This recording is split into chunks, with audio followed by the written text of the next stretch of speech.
ଜୟ ଜଗନ୍ନାଥ। ଦେଖ ପିଲାମାନେ ସକାଳୁ ବହୁତ ସାରା ମେସେଜ୍ ଆସିଛି ଇମ୍ପୋର୍ଟାଣ୍ଟ କ୍ୱେଶ୍ଚିନ୍ କ'ଣ ସାର୍ କିଛି ଦିଅନ୍ତୁ ଯେଉଁଟାକି ଆମେ ଆଜି ସକାଳୁ ଟିକେ ଦେଖିକି ଯିବୁ। ଦେଖ ପିଲାମାନେ ମୁଁ ପୁରା ଲଙ୍ଗ୍ ଟାଇପ୍ରେ ମୋଷ୍ଟ ଇମ୍ପୋର୍ଟାଣ୍ଟ 3 ମାର୍କିଆ 5 ମାର୍କିଆ ତୁମମାନଙ୍କୁ ସବୁ କହିଦେଉଛି ସେଇଗୁଡ଼ାକୁ, ତା ସହିତ ସନ୍ଧି ଆଉ ଉପସର୍ଗର ଟିକେ ଯେଉଁ ଭିଡ଼ିଓ ଅପଲୋଡ଼ କରିଛି 1 ମାର୍କିଆଟେ ଦେଖିଦିଅ, ଗ୍ୟାରେଣ୍ଟି ତୁମେ ସେଇଠୁ କ୍ୱେଶ୍ଚିନ୍ ପାଇଯିବ। ଦେଖ ଆମେ ଯଦି ଅଳଙ୍କାର ଦେଖିବା ପିଲାମାନେ, ତୁମେ ଯଦି ପାରୁଛ ଏଇ ଶ୍ଲେଷ ଅଳଙ୍କାର, ବିଭାବନା ଅଳଙ୍କାର, ତା ସହିତ ଉପମା ନହେଲେ ଉତ୍ପ୍ରେକ୍ଷାରୁ ଗୋଟିଏ, ବୁଝିଲା। ଏଇ ଶ୍ଲେଷ ଆଉ ବିଭାବନା, ଉପମା ଉତ୍ପ୍ରେକ୍ଷାରୁ ଗୋଟିଏ ଭଲ ରୂପରେ ଆଜି ଦେଖିନିଅ। ଟୋଟାଲି ସବୁର ଭିଡ଼ିଓ ପିଲାମାନେ ଆମ ଚ୍ୟାନେଲରେ ଅଛି। ତୁମେ ଯାଇକି ମୋ ଚ୍ୟାନେଲ ଭିତରକୁ ଭିଜିଟ୍ କଲେ ତୁମେ ପାଇଯିବ, ସବୁ ତଳୁ ତଳୁ ସ୍କ୍ରଲ୍ କରିବ, ଭିଡ଼ିଓ ଲିଷ୍ଟରେ ସବୁ ଅଛି। କୌଣସି ଭିଡ଼ିଓ ବି ମୁଁ ମାନେ ମିସ୍ କରିନି ତୁମମାନଙ୍କ ପାଇଁ। ଇଏ ଗଲା ଅଳଙ୍କାରରେ। ନେକ୍ସଟ ଦେଖିବା ପିଲାମାନେ ଆମେ ଯେଉଁଟାକି ଆମର ଲଙ୍ଗ୍ ଟାଇପ୍ରେ ରହିବ ଗଦ୍ୟ ପଦ୍ୟ ତା ସହିତ କବିତା। ବର୍ତ୍ତମାନ ଦେଖିବା ପ୍ରବନ୍ଧରେ ପିଲାମାନେ। ଦେଖ ପ୍ରବନ୍ଧରେ ପିଲାମାନେ ଛୋଟ ହି ସୁନ୍ଦର, ଯେଉଁଟା ଛୋଟ ହି ସୁନ୍ଦର ପ୍ରାୟ ପିଲାମାନଙ୍କୁ ହାର୍ଡ଼ ହେଉଛି, କିନ୍ତୁ ତୁମେ ଗୋଟେ କାମ କର, ଏଇ ସତ୍ୟମେବ ଜୟତେ, ସତ୍ୟମେବ ଜୟତେରୁ ଯେକୌଣସି, ମୁଁ ତ ଆନ୍ସର୍ ତ ଗୋଟେ ଦେଇଛି, ଲେଖକ ପରିଚୟ ସହିତ ତୁମେମାନେ ଏଇ କ୍ୱେଶ୍ଚିନ୍ ଟିକେ ଦେଖିନିଅ, ଯେଉଁଟାକି ଆମର ସତ୍ୟମେବ ଜୟତେ। ସତ୍ୟମେବ ଜୟତେରୁ ମୁଁ ଯେଉଁ କ୍ୱେଶ୍ଚିନ୍ ଦେଇଛି ସେଇ କ୍ୱେଶ୍ଚିନ୍ ଟିକେ ଭଲ ରୂପ ଦେଖିନିଅ। ପ୍ରବନ୍ଧରେ ଯଦି 5 ମାର୍କ ପାଇବାକୁ ଚାହୁଁଛ ସତ୍ୟମେବ ଜୟତେର କ୍ୱେଶ୍ଚିନ୍ଟା ଦେଖିନିଅ। ନେକ୍ସଟ ଦେଖିବା। ନେକ୍ସଟ ଦେଖ ପିଲାମାନେ ଗଳ୍ପରେ, ଗଳ୍ପରେ ଗୋଟେ କାମ କର, ଯେଉଁଟାକି ଆମର ରହୁଛି ମେଡ଼ିକାଲ କଲେଜର ମେହେର ଜୟନ୍ତୀ, ବୁଝିଲା। ମେଡ଼ିକାଲ କଲେଜରେ ମେହେର ଜୟନ୍ତୀ, ଏଇ ଗଳ୍ପରୁ ତୁମେ ନିଶ୍ଚୟ ଲେଖକ ପରିଚୟ ସହିତ ମୁଁ ଯେଉଁ ଆନ୍ସର୍ ଦେଇଛି ତୁମେ ପଢ଼ିନିଅ। କ୍ୱେଶ୍ଚିନ୍ଟା ମେଡ଼ିକାଲ କଲେଜର ମେହେର ଜୟନ୍ତୀରେ ଏଇ ଯେଉଁ କ୍ୱେଶ୍ଚିନ୍ ଦେଇଛି, ମେଡ଼ିକାଲ କଲେଜର ମେହେର ଜୟନ୍ତୀ ଏକ ବ୍ୟଙ୍ଗଧର୍ମୀ ଗଳ୍ପ ବା ଏକ ହାସ୍ୟ ଉଦ୍ଦୀପକ ଗଳ୍ପ ଭାବରେ ଏହାର ସାର୍ଥକତା ବା କିପରି ମେଡ଼ିକାଲ କଲେଜରେ ମେହେର ଜୟନ୍ତୀ ପାଳନ ହୋଇଥିଲା, ବୁଝିଲା। ଏଇ କ୍ୱେଶ୍ଚିନ୍ଟା ଲେଖକ ପରିଚୟ ସହିତ, ଲେଖକ ପରିଚୟ ସହିତ ଏ ଆନ୍ସର୍କୁ ଥରେ ପଢ଼ିଦିଅ ପିଲାମାନେ, ବହୁତ ଇମ୍ପୋର୍ଟାଣ୍ଟ ଅଛି। ଲେଖକ ପରିଚୟ ସହିତ ଏହାର ଆନ୍ସର୍କୁ ପଢ଼ିଦିଅ। ନେକ୍ସଟ ଦେଖିବା ଆମେ କବିତାରେ ଦେଖିବା ପିଲାମାନେ। ଲକ୍ଷ୍ୟ କର ପିଲାମାନେ, କବିତାରେ କିନ୍ତୁ ପିଲାମାନେ ତୁମକୁ ଦୁଇଟା ଦେଖିବାକୁ ପଡ଼ିବ, କାରଣ ତୁମର ଯେହେତୁ ବେଳେବେଳେ କ'ଣ 5ଟା ତୁମର କବିତା ରହିଯାଉଛି, ସେଥିପାଇଁ 2ଟା ଦେଖିବାକୁ ପଡ଼ିବ। ଗୋଟେ କାମ କର, ଉଠନିଶି ପାଇଲା ବହୁତ ଇଜି ଅଛି।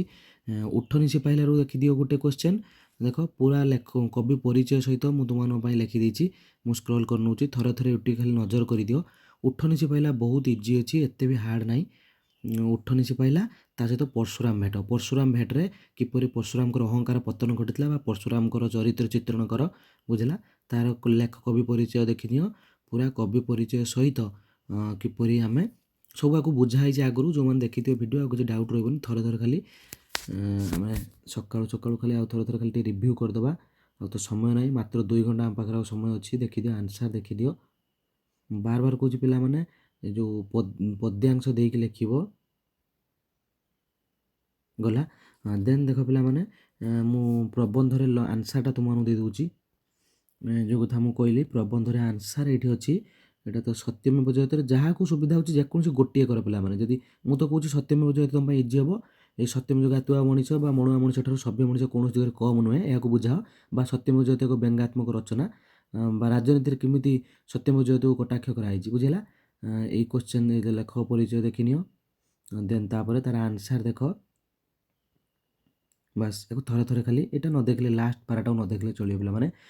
ବହୁତ କମ୍ ସମୟ ଆମ ପାଖରେ। ଆଉ ଯେଉଁମାନେ ପାରୁଛ, ଯଦି ପାରୁଛ 2ଟି ଦେଖିଦେଲେ ବି ବେଷ୍ଟ, କିଛି କଥା ନାହିଁ। ଯେଉଁମାନଙ୍କର ସତ୍ୟମେବ ଜୟତେ ମାନେ କଷ୍ଟ ଲାଗୁଛି, ଛୋଟ ହି ସୁନ୍ଦରରେ ଏଇ ଯେଉଁ ପରିବେଶ ପ୍ରତି ପାଶ୍ଚାତ୍ୟ ବିଜ୍ଞାନ ଓ ପ୍ରାଚ୍ୟ ଦର୍ଶନ ତଥା ପରିବେଶ ସଚେତନ ମଣିଷ ପ୍ରକୃତିକୁ କିପରି ପୁଣି ଥରେ ମା ରୂପରେ ଫେରି ପାଇଛି, ଏଇ କ୍ୱେଶ୍ଚିନ୍କୁ ବି ଆନ୍ସର୍ ତ ସବୁ ଗୋଟିଏ। ଲେଖକ ପରିଚୟ ଦେଖିନିଅ, ବହୁତ ଇଜି ଅଛି। ଛୋଟ ଲେଖକ ପରିଚୟ ଲେଖିଥିଲି, ଲେଖକ ପରିଚୟ ସହିତ ତାର ଆନ୍ସର୍କୁ ମଧ୍ୟ ଧୀରେ ଧୀରେ ସ୍କ୍ରୋଲ୍ କରୁଛି, ତାକୁ ମଧ୍ୟ ଟିକେ ଦେଖିନିଅ। ବା ସରିଲା। ଏବେ ବର୍ତ୍ତମାନ ପିଲାମାନେ ଆମେ ଦେଖିବା ଇମ୍ପୋର୍ଟାଣ୍ଟ 3 ମାର୍କିଆ। ଦେଖ ପିଲାମାନେ, ମୁଁ ପ୍ରତି କବିତାରୁ ମୁଁ ଗୋଟିଏ ଗୋଟିଏ କହିବି, ତୁମେ ସେ ଗୋଟିଏ ସରି 2ଟି କିମ୍ବା 3ଟି କହିବି, ସେ 3ଟି ଦେଖିବ। ଏଇଟାରେ ଦେଖ, ଏଇ ଗୋଟେକୁ ଦେଖ 1, ଏଇତ ଗୋଟେ ଲକ୍ଷ୍ୟ କର 2, ଏଇତ ଗୋଟେ ଲକ୍ଷ୍ୟ କର 3, ବୁଝିଲା। ଏଇ ପରଶୁରାମ ଭେଟରୁ ଏଇ 3ଟି କଥା ଆନ୍ସର୍ ଟିକେ ତଳେ ଅଛି। ବାସ୍ ଏଇ 3ଟି ପୁରା ଭଲସେ ଦେଖିନିଅ, ଆଉ ବାକି ଏଥିରେ ନ ଦେଖିଲେ ଚଳିବ। ନେକ୍ସଟ ଆଉ ଗୋଟେ, ହଁ ପିଲାମାନେ, ପରଶୁରାମଙ୍କର ଧ୍ୟାନ ଭାଙ୍ଗିବାର କାରଣ, ଏଇ 4ଟା ଦେଖିନିଅ। ନେକ୍ସଟ ଦେଖିବା ସରହ ସୁନ୍ଦରୀ, ଏତେ ଖାସ୍ ନୁହେଁ ପିଲାମାନେ, ଏଇଥିରୁ ମୁଁ ଗୋଟିଏ ଦେଉଛି, ତୁମେ ସେ ଗୋଟିଏ ଦେଖିନିଅ। ଏଇ ଲକ୍ଷ୍ୟ କର ଦୁଇଟି ଦେଖିଦିଅ ଏଇଟା ପିଲାମାନେ ସରଳ ସୁନ୍ଦରର ରୂପଶୋଭା କିପରି ଥିଲା ଏଇଟା ଦେଖିନିଅ। ଆଉ ଏଇଟା ଦେଖିନିଅ ଚନ୍ଦ୍ରକୁ ଆବରି ଜଶନକ ଉଦୟ ନକ୍ଷତ୍ର ପନ୍ତି ଏଇଟା ଦେଖିନିଅ ବୁଝିହେଲା। ନେକ୍ସଟ ଦେଖିବା ଧୀରେ ରାଧା କର କରିରୁ ଏଇଟା ପ୍ରଥମ କୋଶ୍ଚିନ୍ଟା ଦେଖ ଇମ୍ପୋର୍ଟାଣ୍ଟ ଅଛି ବହୁତ ପ୍ରଥମ କୋଶ୍ଚିନ୍। ନେକ୍ସଟ ରହୁଛି ଆମର ବିଦେହ ପଥ ସଂଖାଳି ପ୍ରାଣଧନ ହେବ ଦୁଇଟା କୋଶ୍ଚିନ୍। ତାପରେ ଏଇଟା ତିନିଟା ଦେଖିନିଅ ଏଇ ତିନିଟା ଦେଖିନିଅ ଏଇ ତିନିଟା ଆଉ ବେଶୀ ଦେଖିବା ଆବଶ୍ୟକ ନାହିଁ ଏଇ ତିନିଟା ଦେଖିନିଅ। ନେକ୍ସଟ ଦେଖିବା ଆମେ ଉଠ ନିଶି ପାଇଲା ବହୁତ ଇଜି ପିଲାମାନେ ବହୁତ ଇଜି। ୟା ଦ୍ୱାରା ପ୍ରଥମ ଦେଖିଦିଅ ୟା ଦ୍ୱାରା ମୁଁ ଅଳପ କୋଶ୍ଚିନ୍ ଦେଇଛି ତିନିଟା ଯାକ ଦେଖିଦିଅ ବହୁତ ଇଜି ଗଲା। ତାପରେ ଦେଖ ତାଙ୍କୁ କିଏ ବୁଲୁଥାଇ ଗ ଏଥିରେ ପ୍ରଥମ କୋଶ୍ଚିନ୍ଟୁ ଦେଖ। ନେକ୍ସଟ ତାପରେ ଏଇ ତ ଦେଖ ବଢ଼ିଆ କୋଶ୍ଚିନ୍ ଏଇ ତ ଗୋଟେ। ଆଉ ଗୋଟେ କୋଶ୍ଚିନ୍ ପିଲାମାନେ ୟା ଦ୍ୱାରା ଯେଉଁଟା ମୁଁ ଲାଷ୍ଟକୁ ଦେଇଥିଲି ଏଇ କୋଶ୍ଚିନ୍ଟା ଦେଖିଦିଅ ଈଶ୍ୱରଙ୍କୁ ଗୋରୁ ହତ୍ୟା ଦୋଷ କାହିଁକି ଲାଗିଥିଲା ଏଇ ତିନିଟା ଦେଖିନିଅ ବୁଝିହେଲା। ଏଇ ଥିଲା କବିତାରେ ଥରେ ଥରେ ଖାଲି ଟିକେ ନଜର କରିଦିଅ। ଏବେ 3 ମାର୍କିଆ ଦେଖିବା ପ୍ରବନ୍ଧରେ ଦେଖ ଲୋକ ପିଲାମାନେ ଯେଉଁଟା ମୁଁ କହିବି ସେଇଟା ଗୋଟେ ଦେଖିବ। ଏଇଟା ଗୋଟେ ଦେଖିଦିଅ 2 ନମ୍ବର ଦେଖ ଷଡ଼ରିପୁ ଦମନ ଦ୍ୱାରା କି କି ଲାଭ ହୁଏ ଇଏ କୋଶ୍ଚିନ୍ ଗୋଟେ ଦେଖ 2। ଏଇ ଗୋଟେ କୋଶ୍ଚିନ୍ ଦେଖ 3 ଏଇ ତିନୋଟି ଦେଖ ବାକି ଆଉ କିଛି ଦେଖିବା ଆବଶ୍ୟକ ନାହିଁ ବେକାର ସମୟ ନଷ୍ଟ। ତାପରେ ଦେଖ ସତ୍ୟମେବ ଜୟତେ ଆମେ ଲଙ୍ଗ କୋଶ୍ଚିନ୍ ପଢ଼ୁଛନ୍ତି ଯେଉଁଟା ପଢ଼ିଲେ ବି ପିଲାମାନେ ଜମା ଛାଡ଼ିବନି ସେଇ ସାରାଂଶରୁ ଭାବିକି ଲେଖିଦେଇପାରିବ। ଏଇ ତ ଗୋଟେ କୋଶ୍ଚିନ୍ ଦେଖ ମୁନି ଋଷିମାନେ ସତ୍ୟ ସମ୍ପର୍କରେ କ'ଣ କହିଛନ୍ତି ଏଇଟା କ'ଣ ନିଶ୍ଚୟ ଯେଉଁ ବିଶ୍ୱଯୁଦ୍ଧରେ ପାଲିଟିଯିବ। ତାପରେ ବଣୁଆ ନା ଏଟା ନୁହେଁ ପିଲାମାନେ ଆଉ ଗୋଟେ କୋଶ୍ଚିନ୍ ଅଛି ଏଇଟା ଏଇ କୋଶ୍ଚିନ୍ ଦେଖ ଅଙ୍କଶାସ୍ତ୍ର ବିଜ୍ଞାନ ଶାସ୍ତ୍ର ବଳରେ କିପରି ପ୍ରମାଣ କରାଯିବ ଯେ ଚାଲି କରି ଯାଉଥିବା ଲୋକର ପାଦ ତଳେ ଲାଗେ ନାହିଁ ବୁଝିଲା। ତାର ଆନ୍ସର ଆଉଟ୍ ମଧ୍ୟ ଟିକେ ତଳେ ଅଛି ଏଇ ତ ଦେଖିନିଅ ବାସ୍ ଆଉ କିଛି ଦେଖିବା ଦରକାର ନାହିଁ। ତାପରେ ଏଇଟା ଲକ୍ଷ୍ୟ କର ଏଇ ତ ଗୋଟେ କୋଶ୍ଚିନ୍ ଦେଖିଦିଅ ସମାନତା ସ୍ୱାଧୀନତାରୁ ଏ ଗୋଟେ କୋଶ୍ଚିନ୍ ଦେଖ। ତାପରେ 2 ନମ୍ବରଟା ଦେଖିଦିଅ ବୁଝିଲା। ଏଇ ଦୁଇଟି ଦେଖ ଆଉ ବେଶୀ ଦେଖିବା ଆବଶ୍ୟକ ନାହିଁ।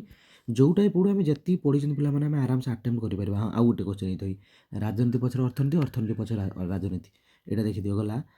ତାପରେ ଏଇଟା ଆମ ଛୋଟ ହି ସୁନ୍ଦରରେ ଦେଖ ପ୍ରକୃତିକୁ ଦାସୀ ପରି ଖଟେଇବାର ଅର୍ଥ 1।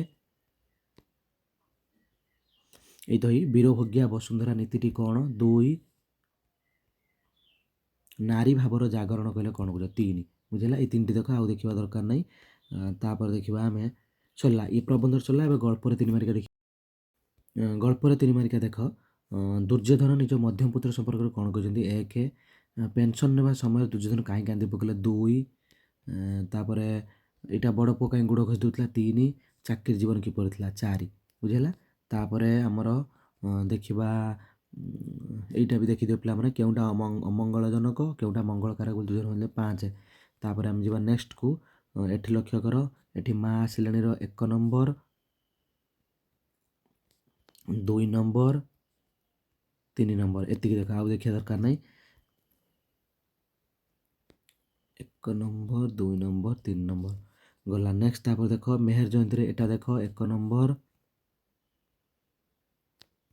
ଏଇଟା ବହୁତ ଇମ୍ପୋର୍ଟାଣ୍ଟ ପିଲାମାନେ ଏଇ ତ ଗୋଟେ କୋଶ୍ଚିନ୍ 2 ନମ୍ବର ଆଉ ଗୋଟେ କୋଶ୍ଚିନ୍ ଏଇ ତ କାହିଁକି ସରସ୍ୱତୀ ମାତାକୁ ପ୍ରାର୍ଥନା କରନ୍ତି 3 ନମ୍ବର ଏଇ ତିନିଟା ଦେଖ। ନେକ୍ସଟ ଦେଖିବା ବାଉଁଶ ରାଣୀରେ 1 ନମ୍ବର 2 ନମ୍ବର 3 ନମ୍ବର 3 ନମ୍ବରଟା ବହୁତ ଇମ୍ପୋର୍ଟାଣ୍ଟ ପିଲାମାନେ। ତାପରେ ଆଉ ଦେଖିବା ଦରକାର ନାହିଁ ବାସ୍ ଏତିକି ପିଲାମାନେ ଥରେ ଥରେ ଟିକେ ନଜର କରିଦିଅ ମୋ କଥା ମାନିକି ବହୁତ ହେଲ୍ପଫୁଲ୍ ହେବ ତୁମମାନଙ୍କ ପାଇଁ 2 ଘଣ୍ଟା ଭିତରେ ଏସବୁ ଥରେ ଥରେ ନଜର କରିଦିଅ। ଆଉ ଟିକେ ସନ୍ଧି ଉପସର୍ଗରୁ ମଧ୍ୟ ତୁମେ ସେ ଭିଡ଼ିଓଟି ଭିଜିଟ୍ କରି ଯଦି ସମୟ ପାଉଛ ଏକ ମାର୍କିଆ ଟିକେ ନଜର କରିଦିଅ।